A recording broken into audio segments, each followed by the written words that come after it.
Ibig sabihin lahat yan meron ka, capital, rental, equipment, Mm. inventory, logistics, lahat yan meron.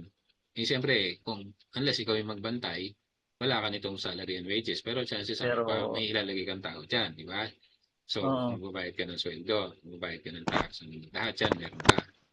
Ang pinakamatindi dyan, ito, yung competition. Bakit? competition. Yung isang tao doon, sa tabi-tabi, nakita, uy, ganda pala ng kita, pinipilahan yung milk teahan mo eh. Di ba? Gagaya na. Ngayon, nakita, uy, hindi pala itong milk teahan na to ah. Parang magandang negosyo to. Di ba? Eh, Ah, ngayon, dinaya. Nagtayo rin. O, Tumila kayo pareho. eto ngayon ang talo ka. Eto ngayon ang talo ka. Bakit? Unang-una, dahil dun siya nakatira, ibig sabihin, bahay niya yung gagawin niyang pwesto. Oo.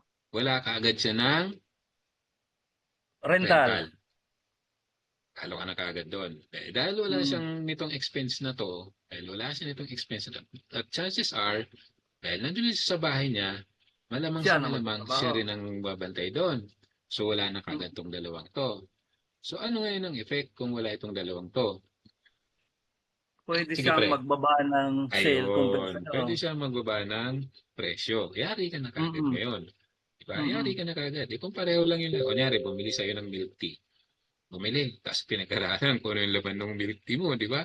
Mm. Ganito lang pala ito. Ganito lang pala ito. Di ba? Oh, ganun talaga. Ginaya. Di Ginamit ba? yung sarili mong products. Mm. Ginaya. Wala ka naman magagawa doon. Customer mo, siyempre, Wala pinagbilihan naman. mo. Wala Wala, namang law. hindi naman nakaka-copyright sa'yo yung mga ano doon, di ba? Oo. O di ngayon, nagaya ka na. Yan ang talo mo Hmm. ngayon kasi nagre-rent ka doon siya. Gamit niya yung garahe niya, kinonvert niyang Yes. milk tea yan, di ba? Ang matindi doon, nakapaglagay pa ng upuan doon kasi garahe niya eh. O di siyempre, yung mga tao Ah, nakapaglagay pa ng Malaking mesa at ano saka yung upuan. sa rental and laking Oo. savings. Mas mura na niyang naibibenta yung milk tea niya. Nakapaglagay pa siya ng upuan sa mesa doon kasi garahe niya yun eh. Mas maluwag yun kaysa doon sa Ah, nirerenta mong di ba, pwesto. Adi talo yung ka na maliit na kaagad. space. Di ba? Talo ka na kaagad. Dito, sa Forex, yan lang alam mo, kapital, laptop, cellphone. Wala kang kompetensya dito, bakit? Pag ikaw ba tinuruan kita, natuto ka, magiging kakompetensya pa kita? Hindi. Pareho lang Hindi, tayong kukurot doon sa pareho lang tayong 6.7. kukurot sa malaking Oo. na yung business eh. Pareho lang tayong kukurot doon sa 6.7 trillion na yun eh.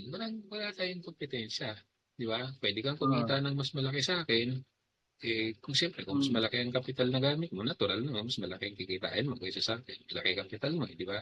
Pero hindi tayo Oo. magkakompetensya, di ba? Hindi.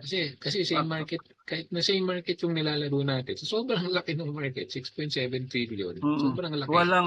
Walang competition na nangyayari Oo, doon kasi sabi nga pareho nung lang kayong commercial, di ba? There's plenty for everybody.